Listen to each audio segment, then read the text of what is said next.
কল্যাণী বিশ্ববিদ্যালয়ের অন্তর্গত সমস্ত কলেজগুলিতে যে সমস্ত ছাত্রছাত্রী এই বছর থার্ড সেমিস্টারে জিওগ্রাফি মেজর নিয়ে পড়াশোনা করছো, তোমাদের জন্য আজকে গুরুত্বপূর্ণ আলোচনাটি। আজকের আলোচনা থেকে আমরা শুরু করব ইলেকট্রোম্যাগনেটিক রেডিয়েশন এর ধারণাটা। ইলেকট্রোম্যাগনেটিক রেডিয়েশন বা ইলেকট্রোম্যাগনেটিক ওয়েভ কি, এটা সম্বন্ধে জানবো। এর বৈশিষ্ট্য কি, এটা প্রকৃতপক্ষে কি জিনিস, তো সেগুলো আমরা বিস্তারিত জানবো। তো তোমাদের এই চ্যাপ্টারটা অনেকটা বড় চ্যাপ্টার, তাই তোমাদের প্রায় 3টে ভিডিও লাগবে এই চ্যাপ্টারটা কমপ্লিট করতে। তাই 3টে আলোচনার মাধ্যমে এই চ্যাপ্টারটা কমপ্লিট হবে। গুরুত্বপূর্ণ ফিজিক্সের একটা কনসেপ্ট, সেটা হচ্ছে ইলেকট্রোম্যাগনেটিক রেডিয়েশন অথবা ইলেকট্রোম্যাগনেটিক ওয়েভ। তো প্রাথমিক ধারণা দিয়ে আমরা শুরু করি। আগেকার যুগে কি মনে করা হতো? আগেকার যুগে ইলেকট্রিসিটি অর্থাৎ তড়িৎ এবং ম্যাগনেট অর্থাৎ চৌম্বক, এই যে দুটো শক্তি, এই দুটো শক্তিকে আলাদা হিসাবে ধরা হতো। মানে তারা মনে করতো যে এই দুটো হচ্ছে আলাদা শক্তি। কিন্তু 1873 খ্রিস্টাব্দে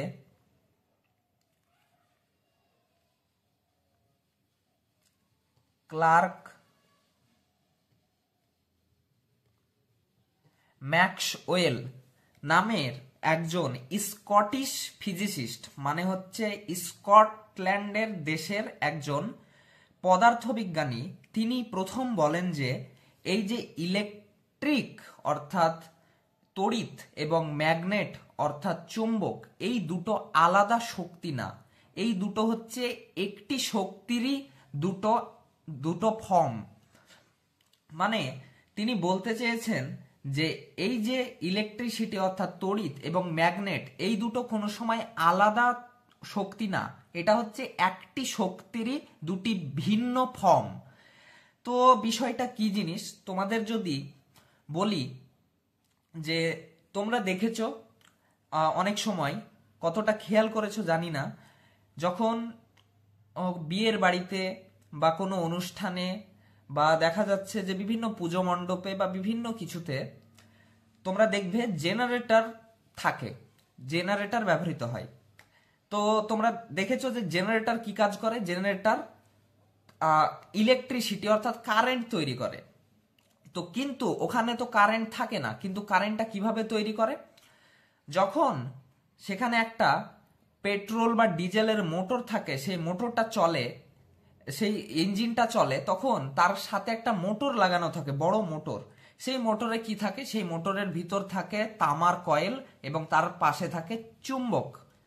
তো কি করে, যখন সেই তামার কয়েল চুম্বকের চারিপাশে ঘোরে, চুম্বকের মধ্যে ঘোরে, তখন সেখানে চুম্বক শক্তি থেকে তড়িৎ শক্তি তৈরি হয়, অর্থাৎ কারেন্ট তৈরি হয়, এবং সেই কারেন্টটা পরবর্তীতে তারের মাধ্যমে গিয়ে কাজে লাগে। তো সেখানে তো কারেন্ট ছিল না, সেখানে কি ছিল? চুম্বক ছিল, কিন্তু সেখান থেকে কারেন্ট তৈরি হলো। তাহলে বুঝতে হবে যে ওই ম্যাগনেটিক শক্তিতে অর্থাৎ ওই যে চুম্বক শক্তিতেই কিন্তু তড়িৎ শক্তি লুকায়িত অবস্থায় ছিল। আবার এই যে কারেন্টের তার, এই কারেন্টের তারের মধ্যে দিয়ে যখন কারেন্ট ফ্লো হয় বা কারেন্ট চলে, তখন কিন্তু কারেন্টের তারের চারিপাশে ম্যাগনেটিক ফিল্ড তৈরি হয় বা চুম্বক ক্ষেত্র তৈরি হয়, কিন্তু সেটা আমরা বুঝতে পারি না, কারণ এখানে ভোল্টেজ অনেক কম থাকে, 220 ভোল্ট থাকার কারণে এখানে ঠিক বুঝতে পারা যায় না। কিন্তু যদি দেখা যাচ্ছে যে যেখান দিয়ে লাখ লাখ ভোল্টের কারেন্ট যাচ্ছে এবং তুমি তার খুব কাছাকাছিতে দাঁড়িয়ে আছো, তাহলে তোমাকে শর্ট করে টেনে নিবে, দিয়ে তোমাকে শর্ট দিয়ে মেরে ফেলবে। তো সেখানে তো বিদ্যুৎ ছিল, সেখানে তো চুম্বক ছিল না, কিন্তু বিদ্যুৎ চলছিল। এই যে বিদ্যুৎ চলছিল, এর কারণেই সেখানে কিন্তু ম্যাগনেটিক বা চৌম্বক ক্ষেত্র তৈরি হয়েছিল। তাহলে আমরা বুঝতে পারলাম যে এই যে তড়িৎ এবং চুম্বক, এটা কিন্তু আলাদা কোনো শক্তি নয়, এই আলাদা শক্তি না, এটা হচ্ছে একটা শক্তিরই দুটি ভিন্ন রূপ। সেই শক্তি কি? সেই শক্তিটি হচ্ছে ইলেকট্রোম্যাগনেটিক শক্তি।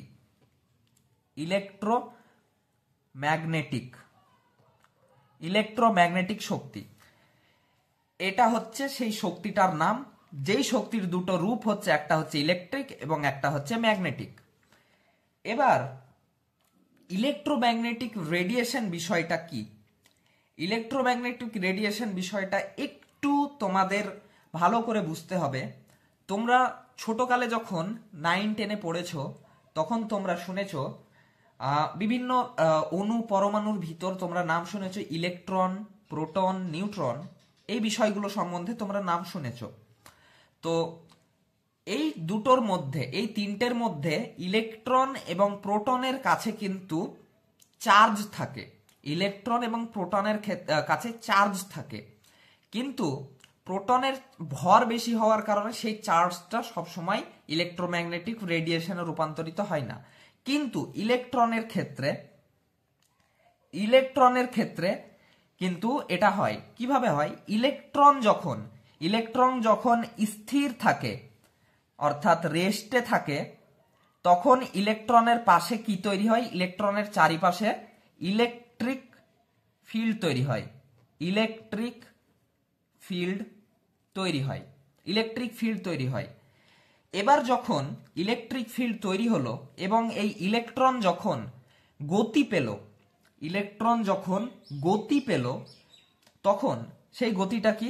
সেটা হচ্ছে কনস্ট্যান্ট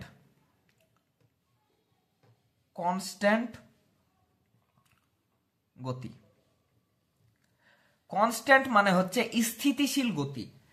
তো যখন ইলেকট্রিক ফিল্ডটি স্থিতিশীল মোশন, কনস্ট্যান্ট মোশন বা স্থিতিশীল গতি পেল, তখন এই ইলেকট্রনের চারিপাশে ইলেকট্রিসিটি তো আছেই, তার সঙ্গে কি হলো? ম্যাগনেটিক ক্ষেত্রও তৈরি হলো, ম্যাগনেটিক ফিল্ডও তৈরি হলো।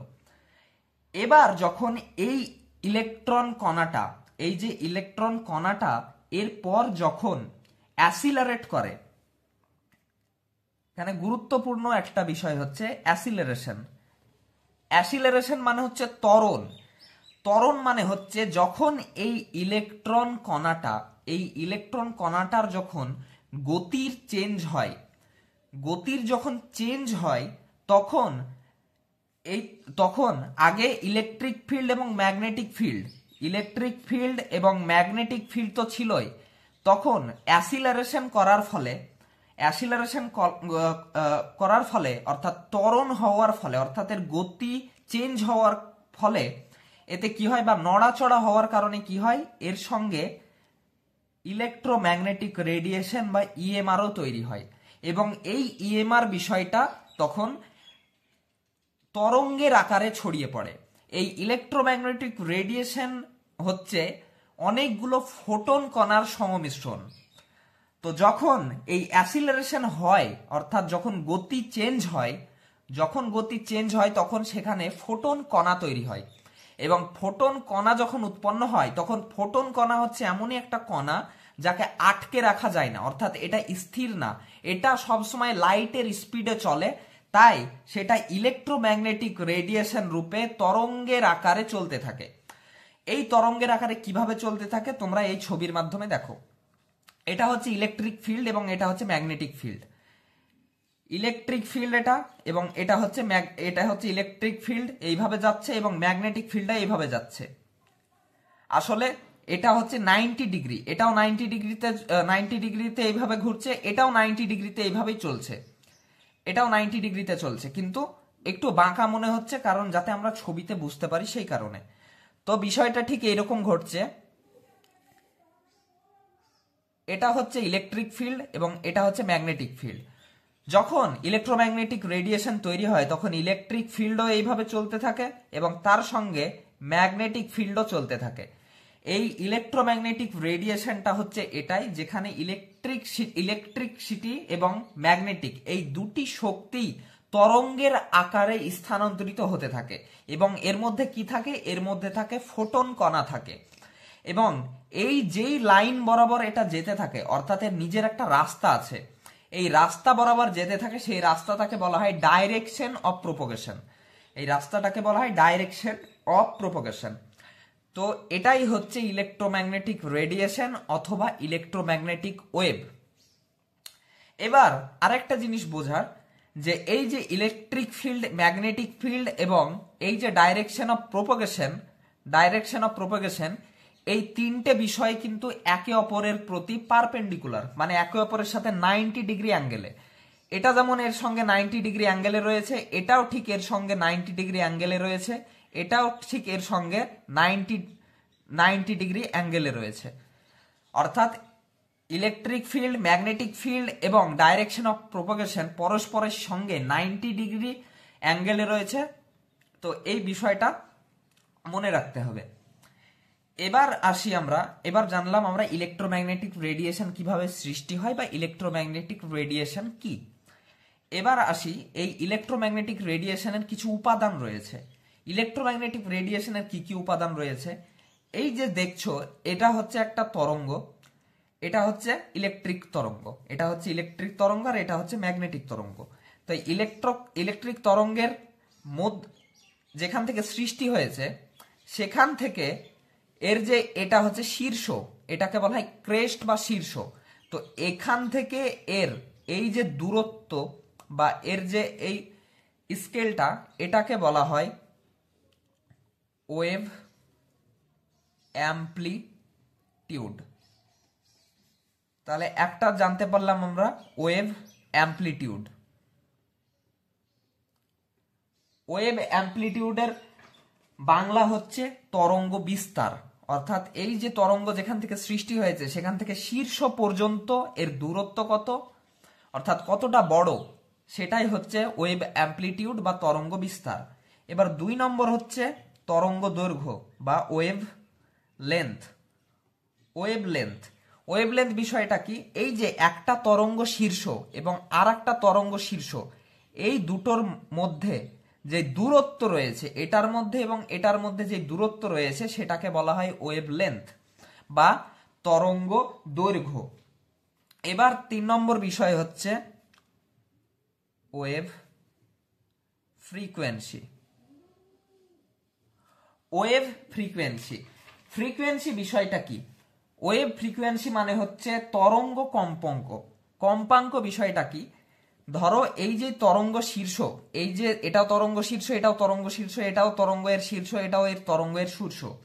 এবার কোন একটা নির্দিষ্ট পয়েন্ট দিয়ে, এটা ধরো একটা নির্দিষ্ট পয়েন্ট, এই নির্দিষ্ট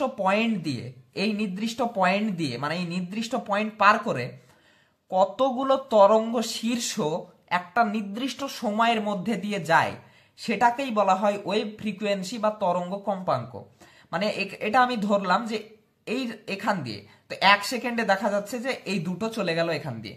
এটা প্রচুর বেশি 1 সেকেন্ডের থেকে, কারণ এর একটা গুরুত্বপূর্ণ বৈশিষ্ট্য হচ্ছে ইলেকট্রোম্যাগনেটিক রেডিয়েশন লাইটের স্পিডে চলে, অর্থাৎ আলোর গতিতে চলে। তো এই যদি এই পয়েন্ট দিয়ে যদি একসঙ্গে যতগুলো তরঙ্গ শীর্ষ যেতে পারবে একটা নির্দিষ্ট সময়ের মধ্যে, সেইটাকেই বলা হয় ওয়েভ ফ্রিকোয়েন্সি বা তরঙ্গ কম্পাঙ্ক। এবার 4 নম্বর বিষয় হচ্ছে wave period. Wave period, wave period বিষয়টা কি? পিরিয়ড মানে হচ্ছে সময়কাল, অর্থাৎ তরঙ্গের সময়কাল। তরঙ্গের সময়কাল বিষয়টা কি? এই যে এটা হচ্ছে একটা তরঙ্গ দৈর্ঘ্য, তরঙ্গ শীর্ষ, এবং এটা হচ্ছে একটা তরঙ্গ শীর্ষ। মানে কোনো একটা পয়েন্ট দিয়ে একটা তরঙ্গ যেতে কত সময় লাগে, সেই সময়টাকেই বলা হয় ওয়েভ পিরিয়ড। মানে এই যে একটা তরঙ্গ, এই তরঙ্গটা একটা পয়েন্ট দিয়ে কত সময়ে যাচ্ছে, সেই সময়টাকেই বলা হয় ওয়েভ পিরিয়ড। এবার 5 নম্বর বিষয় হচ্ছে wave velocity. Wave velocity, wave velocity, wave velocity মানে হচ্ছে তরঙ্গের গতিবেগ। তো এই যে ইলেকট্রোম্যাগনেটিক রেডিয়েশনের যে ওয়েভগুলো, তাদের গতিবেগ কত? তাদের গতিবেগগুলো হচ্ছে লাইটের স্পিড। লাইটের স্পিড কত? 3 × 10⁸ মিটার পার সেকেন্ড। এটাই হচ্ছে লাইটের স্পিড। এবার আসছি আমরা এর উপাদানগুলো বুঝলাম। এবার আমরা এর বৈশিষ্ট্যগুলো বুঝি, যে এই যে ইলেকট্রোম্যাগনেটিক রেডিয়েশন অথবা ইলেকট্রোম্যাগনেটিক ওয়েভ, এই ওয়েভের বৈশিষ্ট্যগুলো কি? প্রথম বৈশিষ্ট্য 1 নম্বর বৈশিষ্ট্য হচ্ছে, এটা হচ্ছে ইলেকট্রিসিটি এবং ম্যাগনেটিসিটি, এই দুটো শক্তির সম্মিলিত রূপ। মানে এই যে ইলেকট্রোম্যাগনেটিক রেডিয়েশন, এটা হচ্ছে তড়িৎ এবং চুম্বকের সম্মিলিত কম্পনের মাধ্যমে তরঙ্গাকৃতিতে পরিবাহিত হয় বা তরঙ্গাকৃতিতে ছুটে যায়। তাই এটা হচ্ছে ইলেকট্রিসিটি এবং ম্যাগনেটিক সিটির সম্মিলিত রূপ। তো এটা একটা বৈশিষ্ট্য E+M, এটা দিয়ে দিলাম সংক্ষেপে বোঝার জন্য। 2 নম্বর বৈশিষ্ট্য যদি আমরা বলি, 2 নম্বর বৈশিষ্ট্য হচ্ছে এর স্পিড কত। এর স্পিড হচ্ছে লাইটের স্পিড। লাইটের স্পিড বা আলোর স্পিড। আলোর স্পিড কত? আলোর স্পিড হচ্ছে 3 × 10⁸ metre per second. Metre per second মানে মানে এটা প্রত্যেক সেকেন্ডে 3 × 10⁸ মিটার চলে যায়, অর্থাৎ প্রায় 3 লাখ কিলোমিটার চলে যায়। তো এটাই হচ্ছে লাইটের স্পিড। এবার 3 নম্বর হচ্ছে নো মিডিয়াম। আমরা মিডিয়াম বা মাধ্যম বলতে কি জানি? আমরা মিডিয়াম বা মাধ্যম বলতে 3টে জিনিসকে বুঝি। একটা হচ্ছে সলিড মিডিয়াম, 2 নম্বর হচ্ছে লিকুইড মিডিয়াম, 3 নম্বর হচ্ছে গ্যাসিয়াস মিডিয়াম। সলিড মিডিয়াম মানে হচ্ছে কঠিন মাধ্যম, লিকুইড মিডিয়াম মানে হচ্ছে তরল মাধ্যম, এবং গ্যাসিয়াস মিডিয়াম মানে হচ্ছে গ্যাসীয় মাধ্যম। এবার এই যে ইলেকট্রোম্যাগনেটিক রেডিয়েশন, এটা তো এই 3টে মিডিয়াম দিয়ে পরিবাহিত হতে পারেই, কিন্তু এর কোনো বিনা মিডিয়াম দিয়েও পরিবাহিত হতে পারে। মানে এর একটা বৈশিষ্ট্য হচ্ছে এর যে প্রবাহ, এর যে ছুটে চলে, এই ছুটে চলার জন্য কোনো মিডিয়ামের প্রয়োজন হয় না। আমরা পৃথিবীর বাইরে গেলে তো আর মিডিয়াম পাবো না। পৃথিবীর বাইরে যদি আমরা চলে যাই কি পাবো? স্পেস পাবো। স্পেস মানে হচ্ছে ভ্যাকিউম, মানে এখানে কোনো মিডিয়াম নেই। যদি মিডিয়াম না থাকে তাহলে কিন্তু অন্যান্য বিষয় যেতে পারে না, কিন্তু এটা এমন একটা জিনিস যার জন্য মিডিয়ামের প্রয়োজন হয় না। এ ভ্যাকিউম দিয়ে বা স্পেস দিয়ে চলে যেতে পারে। এটা হচ্ছে আর একটা বৈশিষ্ট্য। 4 নম্বর বৈশিষ্ট্য হিসাবে যদি বলি, carries energy. Carries energy. Energy মানে এই যে ইলেকট্রোম্যাগনেটিক রেডিয়েশন, এই রেডিয়েশন কিন্তু এনার্জি বা শক্তিকে বহন করতে পারে। শক্তিগুলো কোন রূপে থাকে? আমি প্রথমেই বলেছি ফোটন কণা রূপে শক্তিগুলো থাকে। এই যে ইলেকট্রোম্যাগনেটিক রেডিয়েশন, এগুলো অনেকটা ফোটন কণা, এই ফোটন কণার সম্মিলিত রূপ। ফোটন কণাগুলোই ছুটে চলে। তো এটা কিভাবে শক্তি বহন করে? ফোটন কণা রূপে শক্তি বহন করে। তাহলে এটা একটা বৈশিষ্ট্য। 5 নম্বর এর যদি বৈশিষ্ট্য বলি তাহলে হচ্ছে absolute zero temperature. Absolute zero temperature. Absolute zero temperature মানে কি? অ্যাবসোলিউট জিরো টেম্পারেচার তোমরা শুনেছো পরম শূন্য তাপমাত্রা। পরম শূন্য তাপমাত্রা। পরম শূন্য তাপমাত্রা। পরম শূন্য তাপমাত্রা মানে হচ্ছে এটা এমনই একটা তাপমাত্রা, মানে এতটাই কম তাপমাত্রা যে এই তাপমাত্রায় পৌঁছালে এই যে পরমাণুর ভিতর ইলেকট্রন, নিউট্রন, প্রোটনগুলো মানে আর কাজ করতে পারে না, একবারে জমে যায়। আমাদের কি হয়, খুব ঠান্ডা হয়ে গেলে কি হাত জমে যায়, হাত নড়তে চায় না। কিন্তু এই অ্যাবসলিউট জিরো টেম্পারেচারে পৌঁছালে যেই কণাগুলো রয়েছে, প্রোটন, নিউট্রন, তারপর ইলেকট্রন, এই বিষয়গুলো সম্পূর্ণ স্থির হয়ে যায়, মানে কোনো কাজ করতে পারে না। তাই এটা এমন একটা তাপমাত্রা যেটাকে ম্যাথামেটিক্যালি পসিবল, অর্থাৎ গণিতের মাধ্যমে বোঝানো পসিবল, গণিতের মাধ্যমে যাওয়া সম্ভব, কিন্তু প্র্যাকটিক্যালি এই তাপমাত্রায় যাওয়া সম্ভব না। তো এখানে এই বিষয়টা কেন বোঝাচ্ছি, কারণ যে কোনো বস্তু হোক, পৃথিবী, মহাকাশ যা আছে সবতে, যে কোনো বস্তু হোক, ওই বস্তুগুলোর মধ্যে যদি ওই বস্তু, যে কোনো বস্তু অ্যাবসলিউট জিরো টেম্পারেচারের ঊর্ধ্বে যদি থাকে, মানে পরম শূন্য তাপমাত্রার যদি একটুও বেশি থাকে, তাহলেই সেটা ইলেকট্রোম্যাগনেটিক রেডিয়েশন বিকিরণে সক্ষম। মানে এই যে আমাদের শরীরও কিন্তু ইলেকট্রোম্যাগনেটিক রেডিয়েশন নির্গত করে। তার জন্যই তো আমাদের শরীর গরম হয়ে থাকে, আমাদের শরীর থেকে গরম বের হয়। আমাদের শরীর থেকে গরম বের হয় কি কারণে? আমাদের শরীর থেকেও কিন্তু ইলেকট্রোম্যাগনেটিক রেডিয়েশন বের হয়, এর কারণেই কিন্তু আমাদের শরীর থেকে গরম বের হয়। তাই আমাদের শরীর যেহেতু অ্যাবসলিউট জিরো টেম্পারেচারের ঊর্ধ্বে, তাই আমাদের শরীর থেকেও ইলেকট্রোম্যাগনেটিক রেডিয়েশন বিকিরণ সক্ষম বা হয়ে থাকে। তো এটাই বিষয়। অ্যাবসলিউট জিরো টেম্পারেচার কত? অ্যাবসলিউট জিরো টেম্পারেচার হচ্ছে 0 কেলভিন। 0 কেলভিন কত? 0 কেলভিন হচ্ছে -273 degree Celsius, 273.15 degree Celsius. 273.15 degree Celsius মানে হচ্ছে 0 কেলভিন। এটাই হচ্ছে পরম শূন্য তাপমাত্রা। এই তাপমাত্রায় কোনো বস্তু পৌঁছালে তার নিউট্রন, প্রোটন, ইলেকট্রন সবকিছু জমে যায়, সবকিছু একবার স্থির হয়ে যায়, কোনো কাজ করতে পারে না। এবং এই তাপমাত্রার ঊর্ধ্বে যে কোনো বস্তু ইলেকট্রোম্যাগনেটিক রেডিয়েশন তৈরিতে সক্ষম বা বিকিরণে সক্ষম। তো এবার আমরা ইলেকট্রোম্যাগনেটিক রেডিয়েশনের বৈশিষ্ট্য সম্বন্ধে জানলাম। এবার আমাদের আরেকটা বিষয় জানার হচ্ছে, সেটা হচ্ছে ইএমএস কি। ইএমএস, ইএমএস এর ফুল ফর্ম কি?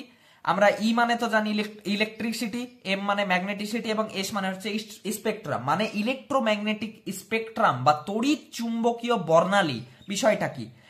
এই যে ইলেকট্রোম্যাগনেটিক ওয়েভ বা ইলেকট্রোম্যাগনেটিক রেডিয়েশন, এটা কিন্তু অনেক প্রকারের হয়। এটা একটা ধরনের হয় না, এটা অনেকগুলো হয়। কতগুলো হয়? এই দেখো এখানে লেখা আছে radio wave, radio wave, microwave, infrared, তারপর ভিজিবল লাইট মানে হচ্ছে দৃশ্যমান আলো, এটা সম্বন্ধে বলছি। তারপর হচ্ছে ইউভি রেজ, ইউভি মানে হচ্ছে আল্ট্রাভায়োলেট রে, তারপর হচ্ছে এক্স রে, তারপর হচ্ছে গামা রে।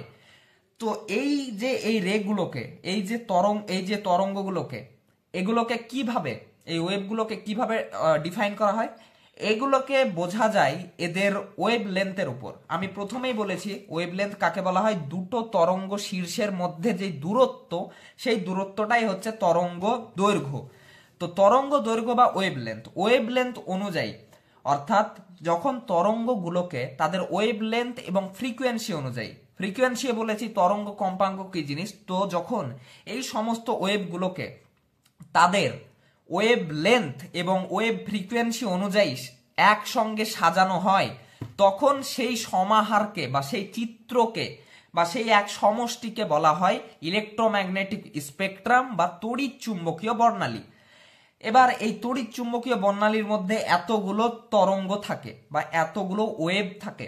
এই ওয়েভগুলো আলাদা আলাদা ওয়েভ রয়েছে। যেমন এই যে বড় ওয়েভগুলো দেখছো, এই বড় ওয়েভগুলো হচ্ছে রেডিও ওয়েভ। রেডিও ওয়েভগুলো সব থেকে বড় হয়। তারপরে দেখতে পাচ্ছ এগুলো হচ্ছে মাইক্রোওয়েভ। এর পরের যেই এই ছোট্টটা, এটা হচ্ছে মাইক্রোওয়েভ। এরপরে হচ্ছে এখান থেকে এই পর্যন্ত এটা হচ্ছে ইনফ্রারেড। এর পরেরটা হচ্ছে ইনফ্রারেড মানে হচ্ছে অবহেলিত রশ্মি। এবার এরপরে যেই তোমরা দুটো তিনটে দেখছো, এই দুটো তিনটে হচ্ছে ভিজিবল লাইট। এই বিষয়টা একটু বলে দিই। এই যে সূর্য থেকে আলো আসছে দেখছো, এই সূর্য থেকে আলো আসার ফলে গোটা পৃথিবী আলোকিত হচ্ছে। বা তোমাদের যে ঘরে যে লাইট লাগানো আছে, সেই লাইটটাই হচ্ছে ভিজিবল লাইট। এই ভিজিবল লাইট, এখানে ভিজিবল লাইট মানে দৃশ্যমান আলো বলার কারণ কি? এই radio wave, microwave, infrared, gamma, UV এগুলো সবগুলোই হচ্ছে আলো, কিন্তু এটা ভিজিবল লাইট বলার কারণ কি? এটাকে ভিজিবল লাইট বলার কারণ হচ্ছে এইটুকুই আমরা দেখতে পাই। এই যে সাদা আলো আমরা দেখতে পাচ্ছি, এই সাদা আলোটুকুই আমরা দেখতে পাই। তাছাড়া এই রেডিও ওয়েভ, মাইক্রোওয়েভ, ইনফ্রারেড এবং এর পরের যেগুলো রয়েছে সেগুলোকে আমরা দেখতে পাই না চোখের দ্বারা। সেগুলো আমাদের চোখ যতটুকু ধরতে পারে, সেই ধরতে পারে যেই জায়গাটুকু, সেটাই হচ্ছে ভিজিবল লাইট বা দৃশ্যমান আলো। এর বেশি আমাদের চোখ ধরতে পারে না। তার জন্য আমরা রেডিও ওয়েভ, মাইক্রোওয়েভ, ইনফ্রারেড এগুলো দেখতে পাই না। এবার এই ভিজিবল লাইট তৈরি হয় কি করে? এই যে ভিজিবল লাইট তিনটে রঙের দ্বারা তৈরি হয়। একটা হচ্ছে রেড, একটা হচ্ছে গ্রিন এবং একটা হচ্ছে ব্লু। মানে তোমাদের এর আগেই যখন আমি যত সম্ভব সেন্সার বোঝাচ্ছিলাম, তখন বলেছি যে এই যে আমরা সাদা আলো দেখতে পাচ্ছি, এই যে সবকিছু আমরা চোখ দিয়ে দেখতে পাচ্ছি, এই যে আলোটা কিন্তু অন্য কিছু না, বা এই যে সাদা রংটা অন্য কিছু না। এই রেড, গ্রিন এবং ব্লু, এই তিনটে রঙের সংমিশ্রণ হচ্ছে সাদা আলো, এবং সেটাই আমরা ভিজিবল লাইট হিসাবে বা সূর্যের আলো যখন আসে সেই হিসাবে আমরা দেখতে পাই। এবার যদি আমি এর আগেও বলেছিলাম যে তাহলে আমরা এই যে আকাশে যখন রংধনু হয় বা রেইনবো হয়, সেখানে আমরা অতগুলো রং দেখতে পাই কেন? 7টা রং দেখতে পাই কেন? এই যে রেড, গ্রিন এবং ব্লু, এই রেড গ্রিন, রেড মানে হচ্ছে লাল, গ্রিন মানে সবুজ, ব্লু মানে নীল, এই রেড গ্রিন এবং ব্লুর মধ্যেই কিন্তু এই 7টা রং লুকায়িত আছে। এই 7টা রঙের মধ্যে কমলা, কমলা কি? কমলা হচ্ছে রেড এর একটু কম যখন রেড হবে, অর্থাৎ এই পর্যন্ত যাবে, তখন সেটা হচ্ছে কমলা। তারপরে গ্রিন তো রয়েছে, তারপরে ব্লু, ব্লুর মধ্যে ভায়োলেট রয়েছে, তখন ব্লু যখন আর একটু গাঢ় হবে তখন সেটা হয়ে যাবে ভায়োলেট, বা হালকা হবে তখন হয়ে যাবে আকাশী। তো এই যে 7টা রং আমরা দেখতে পাই, এইটা আসলে 7টা রং শুধু আমরা দেখতে পাই তাই, কিন্তু এর মধ্যে কোটি কোটি রং রয়েছে, কোটি কোটি রং রয়েছে ওই রংধনুর মধ্যে, কিন্তু আমাদের চোখ শুধুমাত্র 7টা রং ধরতে পারে। এবং এই 7টা রং যেটা আমরা দেখতে পাই, সেই 7টা রঙও হচ্ছে প্রকৃতপক্ষে এই রেড, গ্রিন এবং ব্লুর মধ্যে, ব্লুর মধ্যেকার রং, মানে ব্লুর মধ্যেকার বা ব্লুর আশেপাশে, রেড, গ্রিন এবং ব্লুর আশেপাশের রং। সেগুলো আলাদা কোনো রং নয়, সেগুলো আলাদা আলাদা, একটু কোনোটা গাঢ়, কোনোটা হালকা, এই কারণে তাদের আমরা আলাদা আলাদা নাম দিয়েছি। কিন্তু এই যে 3টি রং, এই 3টি রংকেই বলা হয় ট্রু কালার। ট্রু কালার সেই 3টা হচ্ছে কি? রেড, গ্রিন এবং ব্লু। এবং এই 3টে মিলেই তৈরি করে ভিজিবল লাইট বা দৃশ্যমান আলো। যখন এই 3টের মধ্যে থেকে, এই 3টের মধ্যে তো কোটি কোটি রং রয়েছে, তো যখন কোনো একটি বা দুটি রং বাদ হয়ে যায় তখন আমরা দেখতে পাই এই রংগুলোকে আলাদা। এবং যখন এই 3টি রং একবারে একসঙ্গে থাকে তখন হয়ে যায় সেটা সাদা রং। যদি তোমাদের বিশ্বাস না হয় তাহলে তোমরা একটা কাজ করবে, বাজার থেকে জল রং 3টে কিনে আনবে, রেড, গ্রিন এবং ব্লু, এবং একই পরিমাণে মিশিয়ে দেখবে যে অনেকটা সাদার মতো, সম্পূর্ণ সাদা করতে পারবে না, কারণ একটু এদিক ওদিক হয়ে গেলে সেটা সম্পূর্ণ সাদা হবে না, কিন্তু দেখবে যে রেড, গ্রিন এবং ব্লু তোমরা যদি চেষ্টা করো তাহলে তোমরা দেখতে পাবে যে অনেকটা সাদার মতো হয়ে যাচ্ছে। এবং সেটাকে যদি একবারে সঠিক অ্যামাউন্টে যদি মেশানো হয়, একবারে নিখুঁতভাবে যদি মেশানো হয়, তাহলে সেটা হয়ে যাবে হোয়াইট কালার বা সাদা রং। তো এটা হচ্ছে ভিজিবল লাইটটা বললাম। এরপরে আমাদের দেখতে পাচ্ছ ভিজিবল লাইটের পর একটু ছোট ছোট তরঙ্গ দৈর্ঘ্য, সেগুলো হচ্ছে ইউভি লাইট, মানে আলট্রা ভায়োলেট লাইট বা অতিবেগুনি রশ্মি। অতিবেগুনি রশ্মি সূর্যের সঙ্গে আসে, তোমরা জানো, এর ফলে চোখের ক্ষতি হয়, গায়ে ক্যান্সার হয়, এইসব। এরপর হচ্ছে এক্স, এই যে এরপরে যে জায়গা এখানটুকু দেখছো, এটা হচ্ছে এক্স রে। এটা হচ্ছে আরো তরঙ্গ দৈর্ঘ্যগুলো ছোট, আরো তরঙ্গ দৈর্ঘ্যগুলো যখন ছোট হয় তখন সেটা হচ্ছে এক্স রে। এটা তরঙ্গ দৈর্ঘ্য, তো বুঝতে পারছো যে এটা তরঙ্গ দৈর্ঘ্য, এর মধ্যে যে যতটা গ্যাপ রয়েছে কিন্তু এগুলো তো নেই, তাহলে এদের তরঙ্গ দৈর্ঘ্য ছোট।